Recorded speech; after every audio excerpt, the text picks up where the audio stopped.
The Feast of Tabernacles is by far my favorite feast. These celebrations, these moedim, these appointments with God are just symbols and shadows of what is coming in the future as God will tabernacle with us.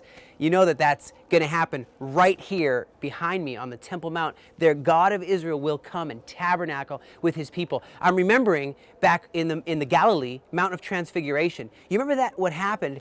Yeshua is transfigured, his face is shining, Moses and Elijah are with him. He ends that and he sees that there's some unbelief in the camp and he has to deal with his disciples. I'm reminded that Moses, when he was up on Mount Sinai, his face was transfigured and it shone, and when he finished that, there was unbelief in the camp. He had to deal with that. There is some similarities, but when people say, you know, God doesn't, the Old Testament, God doesn't care about that. Well, why is he hanging out with Moses and the prophets, Elijah? You know, why would he do that? He's showing that there is a continuum.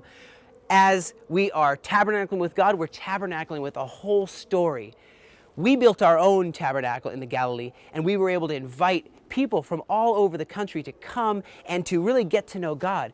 God wants to draw close to us in this time. He wants our hearts to be open to him during the Feast of Tabernacles, and really to bring him a gift, to bring of our harvest, and to recognize that he is the Lord of the harvest. So I'm seeing that this is a time like none other where nations are saying, we read that we won't get rain. If we don't come to Israel, we won't get rain in the future. When Yeshua actually is physically dwelling once again right behind me, they're not going to get rain if they don't come here. So I want to get into a pattern right now.